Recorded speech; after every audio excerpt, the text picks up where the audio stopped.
Hello, Leon here from backintelligence.com, where we help people manage their back pains from home, as well as help them correct their postures naturally with exercise, stretching, mobility, self-massage, and more. And in today's video, I wanted to talk to you about a concept that I heard in a few different places, and I thought it's very important to share this with you. I believe I first heard it from Dr. Stuart McGill, who's one of the most prominent spine specialists in the world today. He wrote the book Back Mechanic, which I've also read. And I've heard it since in other places as well. I believe I also heard it from NASM and other places that spoke about this concept. And that is that there are certain areas in our body that need more stability, and certain areas in our body that need more mobility or flexibility. Okay, so which parts should you be strengthening? That's creating stability. And which parts should you be stretching and mobilizing so that it can have more movement and range of motion in them? So I'll go top to bottom right now, and I'll give you an idea, and I hope this will make sense to you, because it really makes sense to me as well. So let's go through the body here from top to bottom. And so start with the shoulders. Should your shoulders be predominantly focused on creating mobility, or should they be strengthened a lot? Well, they should have a lot of mobility. Okay, so when you think about the shoulders and the upper back here, first of all, the shoulder joint itself is a ball and socket joint, which allows for a lot of movement. It allows for flexion, extension, rotation, circular gliding motion, all that kind of stuff. There's a lot of range of motion in the shoulder joints, and we got to reach for stuff, we got to do stuff.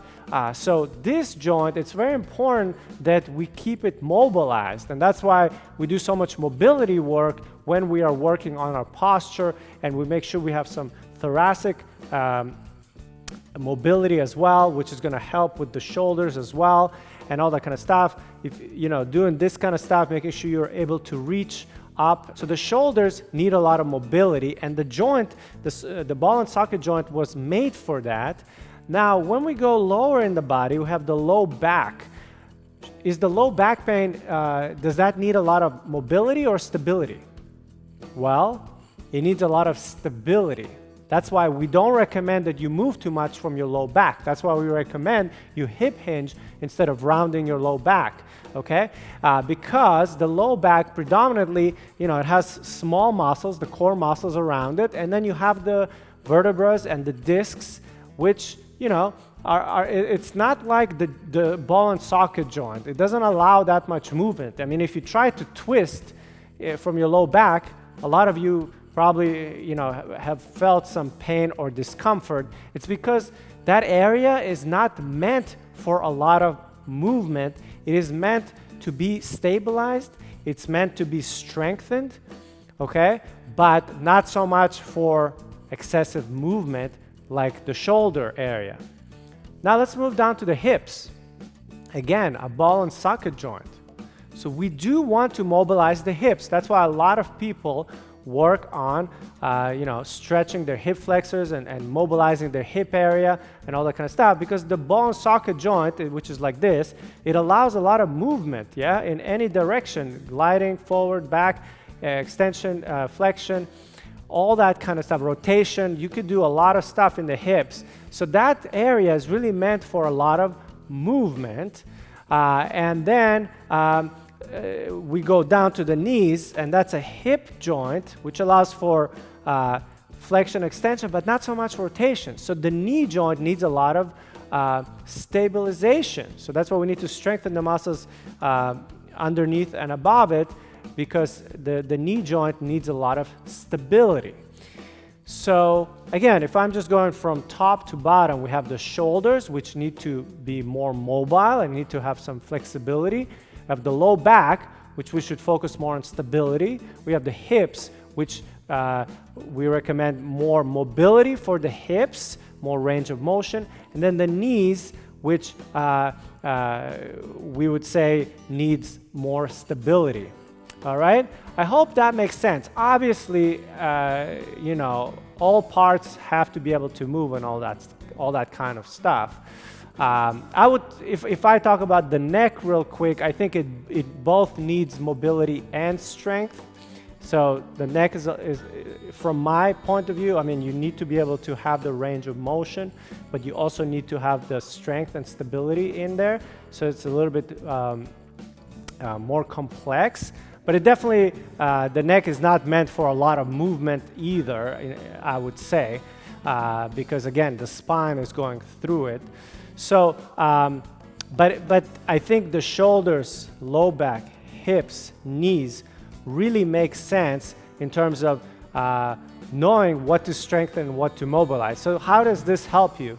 Well, if you're finding that, you know, let's say you're picking things up, and you're using your low back a lot of times, maybe it's because you know, you don't have enough mobility in your hips. Okay, so sometimes what happens is, if let's say I'm tight in my shoulders and I'm tight in my hips, then all my movement is from my low back, and then, you know, I'm picking things up from my spine all the time. That can cause pain and tightness and spasms.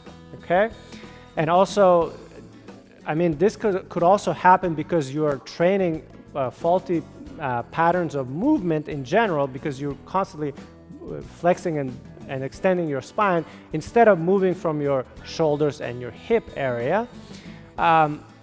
So then you'll know that you need to mobilize your shoulders and your hips in order to functionally be able to pick things up, bend down, even play sports and all that kind of stuff. Make sure you're noticing which joints are doing most of the movement, and see where you have restrictions. Another test you could do is, for example, let's say you need to reach something up high over here.